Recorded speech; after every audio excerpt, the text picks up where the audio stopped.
Let's talk about a word that, let's be honest, gets a pretty bad rap: budgeting. But what if we've been looking at it all wrong? What if a budget isn't really about restriction, but about direction? What if it's the strategic roadmap your company desperately needs to succeed? Well, let's find out. This quote just nails it, doesn't it? Without a clear destination, you're just wandering. And for a business, that is an absolute recipe for disaster. See, planning is all about choosing a specific path, and the budget, well, that's the detailed map you draw to make sure you actually stay on it. Because without that map, you get total chaos. I mean, picture this. Your sales team wants to stock up on tons of inventory, right? That way, they never, ever miss a sale. But at the same time, your treasurer is trying to keep inventory super lean to protect the company's cash. Both teams think they're doing the right thing, but they're literally pulling the company in opposite directions. It's like a ship with no rudder, just spinning in circles. So, how do we fix this? How do we get everyone rowing in the same direction? This is where the budget comes in. And trust me, it's not just a boring spreadsheet. It's actually a powerful tool with, like, 5 distinct superpowers that can totally transform an organization. Let's break them down. Okay, superpower number 1, planning. A budget literally forces you to stop reacting and start thinking. It's a formal, written plan that makes you question everything you think you know and to look around the corner for problems before they happen. Companies that budget don't just get hit by the future, they're ready for it. Second, it's an incredible tool for control. By setting clear guidelines for spending, a budget creates accountability. You better believe a manager thinks twice about an expense when they know it's going to be compared to the plan. It also gives you a perfect benchmark to see if you're using your resources efficiently or not. Third, and this one is huge, it's a motivational tool. A budget that people feel is realistic and fair can be a massive motivator. Think about it. When people get a say in setting their own targets, they are so much more invested in actually hitting them. It creates a sense of ownership, and that's powerful stuff.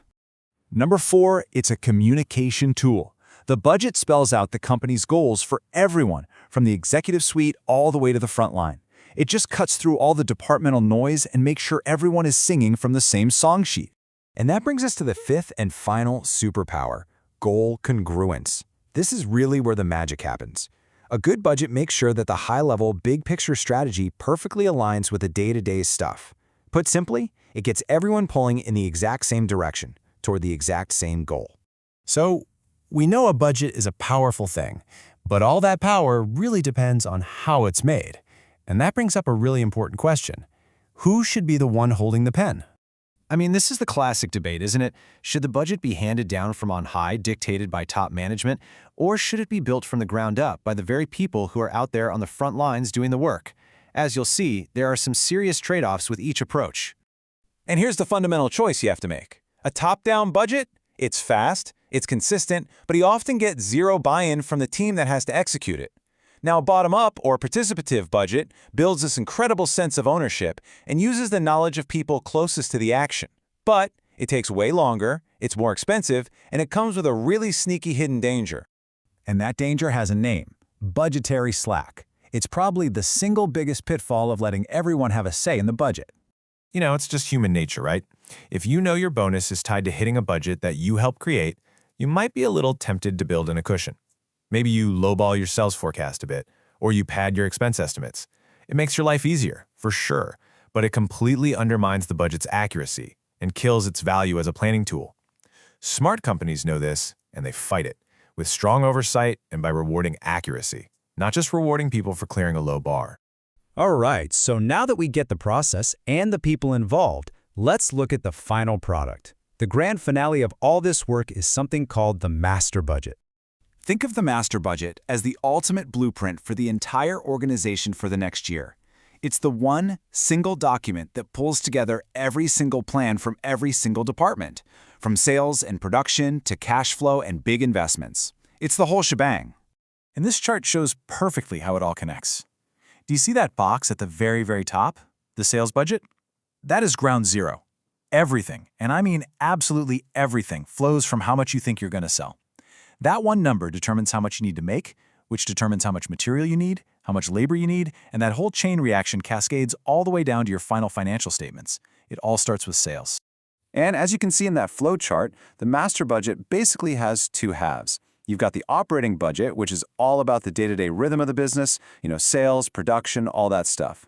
Then you have the financial budget, which looks at the bigger picture, things like how we're going to fund major new projects and manage the company's cash. But of course, the good old-fashioned annual budget isn't the only way to do things.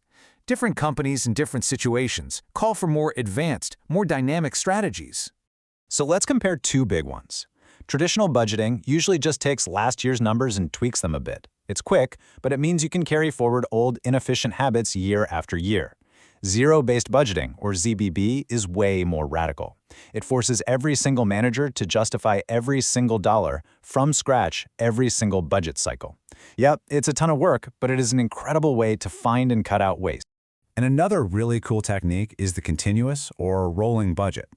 This approach avoids that trap of having a static plan that's outdated after a few months. Instead, you're always looking a full 12 months ahead.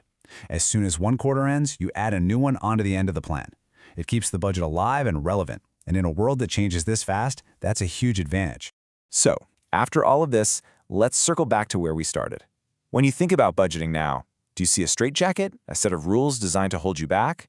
Or do you see it for what it can be, a powerful strategic roadmap designed to guide you and your team to exactly where you want to go? Because really, the perspective you choose makes all the difference in the world.